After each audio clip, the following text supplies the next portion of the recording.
পরিত্যক্ত ইটভাটায় উৎপাদন হচ্ছে বিশ্বখ্যাত ৫৭ জাতের আম। ইউটিউব দেখে কচুরলতি চাষ করে সফল কৃষক নারায়ণগঞ্জের আজিজুল ফকির। রাজবাড়িতে কোরবানির হাট কাঁপাবে রাজা, সাথে ফ্রি প্রজা।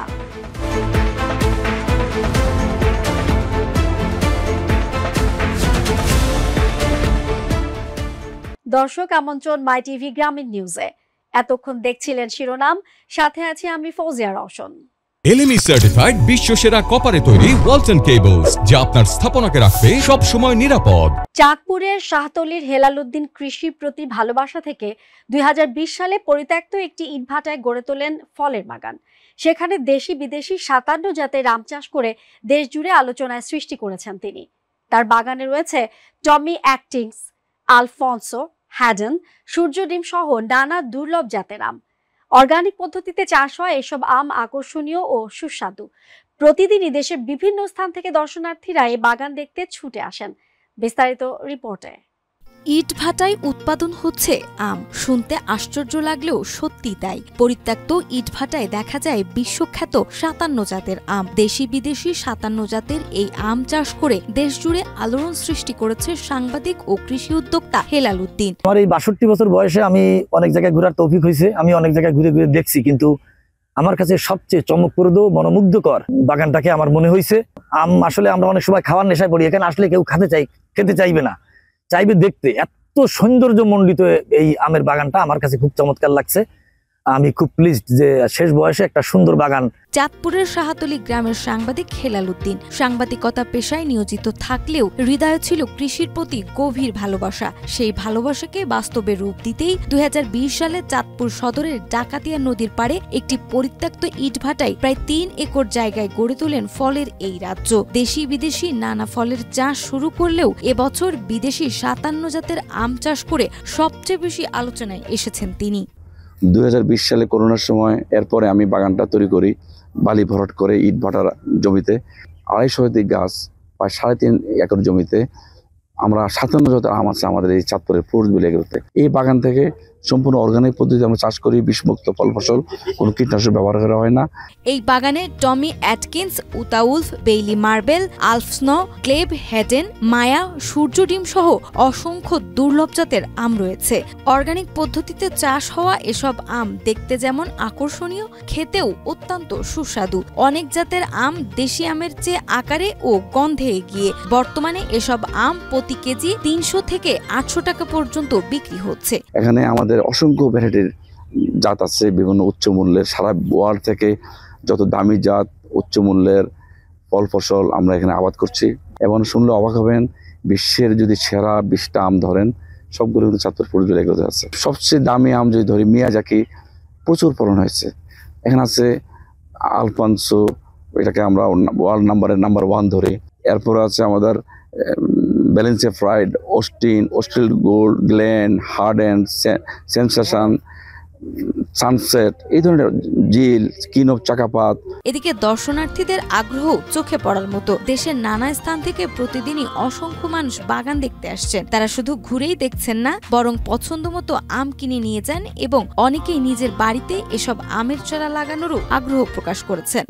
একটা পরিত্যক্ত ইটভাটায় যে বিদেশি আমের উৎপাদন হয়, এটা এখানে এসে দেখলাম। প্রায় ২ থেকে ২.৫ কেজি হবে আমটার ওজন।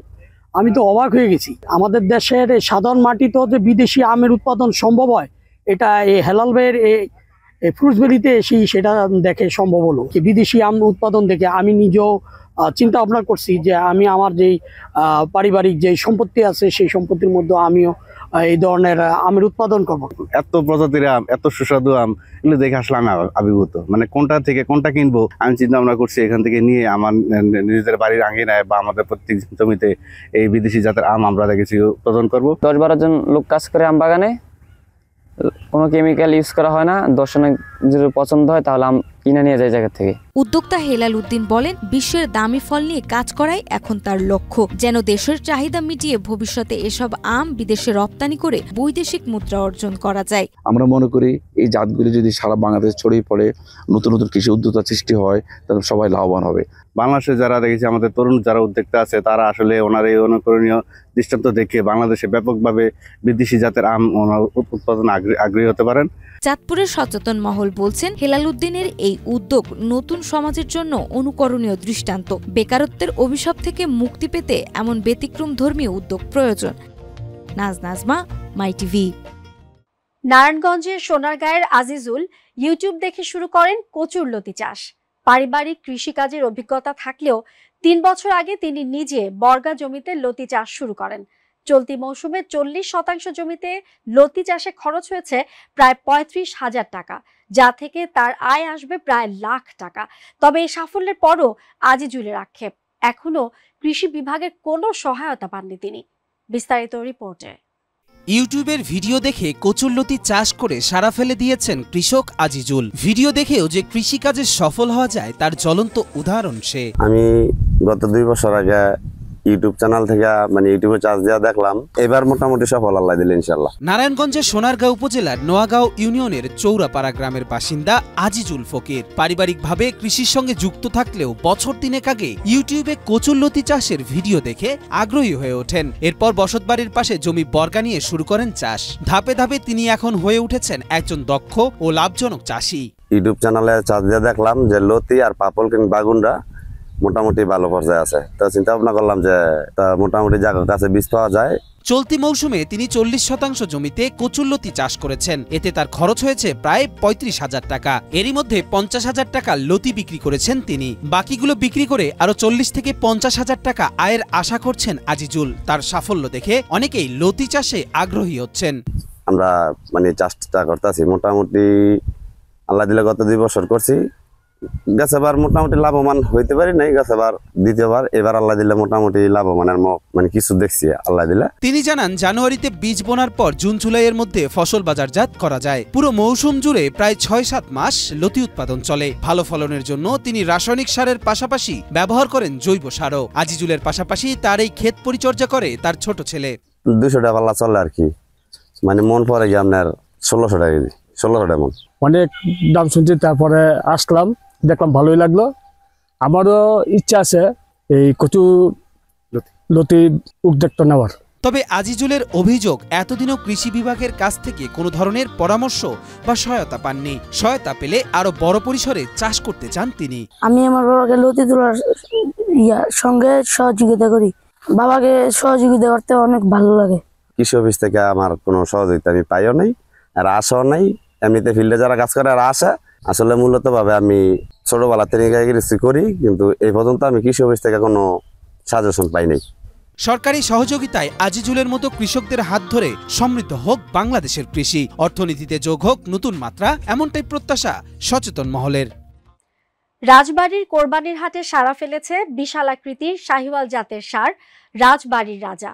ওজন প্রায় 800 কেজি, উচ্চতা 6 ফুট আর দৈর্ঘ্য 7 ফুট বিশিষ্ট এই রাজাকে 4 বছর ধরে প্রাকৃতিক উপায়ে লালন পালন করছেন খামারি সুভাষ শিকদার। রাজার দাম হাঁকা হয়েছে 8 লাখ টাকা। বিশেষ চমক, রাজার সঙ্গে থাকছে তার প্রজা একটি খাসি, যেটি উপহার হিসেবে দেওয়া হবে ক্রেতাকে। প্রতিদিন দূর দূরান্ত থেকে দর্শনার্থীরা ভিড় করছেন এই রাজা প্রজাকে দেখতে। বিস্তারিত রিপোর্টে। এবারে কোরবানির হাটে দেখা মিলবে রাজা ও প্রজার। শুনতে অবাক লাগলেও কোরবানির ঈদে রাজার সাথে ফ্রি পাবেন প্রজাকেও। এবার গরুর হাট কাঁপাতে চলে এসেছে 20 মন ওজনের রাজা, আর রাজাকে কিনলে ফ্রিতে পাবেন খাসি প্রজাকেও। নাম হলো রাজা, রাজার মতোই দেখতে। অনেক বড় গরু, রাজবাড়ি জেলার সেরা গরু হবে। রাজবাড়ির রাজা, তাই শুধু রাজা তো রাজা হয় না, তার একজন প্রজা প্রতিবেশী লাগে। প্রজা হিসেবে সে বিনামূল্যে একটা খাসিটাও দেখার মতোই। এটা রাজবাড়ি জেলার রাজা বলে আখ্যায়িত এই গরুটা, এবং সুন্দর একটা গরু। এটা ঈদের হাট কাঁপানো একটা গরু। রাজবাড়ির কোরবানির হাটে ইতিমধ্যেই আলোচনার কেন্দ্রবিন্দুতে চলে এসেছে রাজবাড়ির রাজা। শাহিওয়াল জাতের এই বিশাল ষাঁড়টি সুদৃঢ় শরীর, সুঠাম কাঠামো ও লালচে রঙের জন্য আলাদাভাবে নজর কেড়েছে সবার। ঈদুল আজহা সামনে রেখে হাটে সারা জায়গাতে প্রস্তুত এই গরুটির ওজন প্রায় 20 মণ বা 800 কেজি। উচ্চতা প্রায় 6 ফুট, দৈর্ঘ্য 7 ফুট আর বুকের মাপ প্রায় 6.5 ফুট। রাজবাড়ির রাজা হাট কাঁপাবে এবং রাজবাড়ির রাজা সর্বোচ্চ বড় রাজবাড়ি জেলার মধ্যে সেরা। সে গরুটা এতটাই পরিপুষ্ট বা এত বড় বা এত সুন্দর হয়েছে, সেই সব কিছুর অনুকরণ করে গরুটির নাম করা হয়েছে রাজাবাবু। সবচাইতে বড় গরু সুভাষ শিকদারের এলাকায়, এত বড় গরু আর নাই। রাজবাড়ী সদর উপজেলার বাণীবহ ইউনিয়নের লক্ষ্মীনারায়ণপুর গ্রামের খামারি সুভাষ শিকদার দীর্ঘ 4 বছর ধরে সন্তানের মতো লালন পালন করেছেন রাজাকে। রাজাকে প্রতিদিন খাওয়ানো হয় সম্পূর্ণ প্রাকৃতিক উপায়ে শুকনো খড়, ভুট্টা, খেসারি, কালাই, ভুসি ও কাঁচা ঘাস। কোনো প্রকার স্টেরয়েড বা কৃত্রিম খাবার নয়, পুরোপুরি প্রাকৃতিক খাদ্যেই এই বিশাল দেহের অধিকারী হয়েছে রাজা। আমি একটা শাহিওয়াল জাতের একটা ভালো গরু পুষেছি।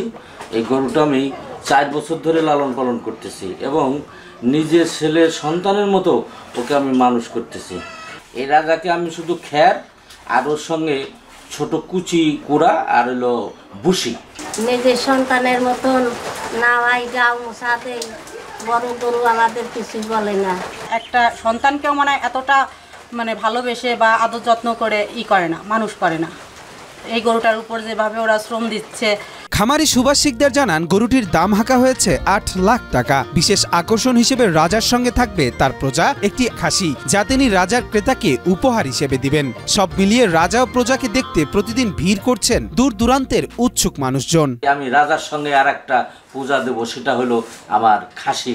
এই খাসিটার নাম হলো শান্ত খাসি এবং রাজা খুব রাজার মতোই দেখতে, সুন্দর লাল রঙের এই রাজা গরুটা। এ প্রসঙ্গে রাজবাড়ী সদর উপজেলা প্রাণী সম্পদ কর্মকর্তা জানান, রাজবাড়ির রাজা প্রাকৃতিকভাবে লালন পালনের একটি দৃষ্টান্ত। দীর্ঘ সময় ধরে যত্ন ও ভালোবাসায় গড়ে তোলা হয়েছে তাকে। প্রশান্ত শিকদারের যে রাজা নামের যে গরুটা, এটা একটা শাহিওয়াল ক্রস জাতের গরু।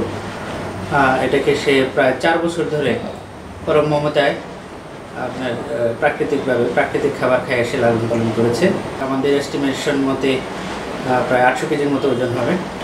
আমরা তাকে প্রাকৃতিক খাবার খাইয়ে কীভাবে মোটা তাজাকরণ করা যায়, কীভাবে বিভিন্ন রোগবালাই থেকে মুক্ত রাখা যায়, সে ব্যাপারে তাকে নিয়মিত পরামর্শ দিয়েছি এবং সে সেগুলো ফলো করেছে। স্থানীয় বাসিন্দারাও বলছেন, তাদের এলাকায় এত বড় গরু এর আগে দেখা যায়নি। তারা আশা করছেন খামারি সুভাষ যেন তার শ্রম ও ভালোবাসার ন্যায্য মূল্য পান। দর্শক, এই ছিল আজকে মাই টিভি গ্রামীণ নিউজ। গ্রামের আলোচিত সব খবর দেখতে চোখ রাখুন মাই টিভি গ্রামীণ নিউজে। ধন্যবাদ এতক্ষণ সাথে থাকার জন্য।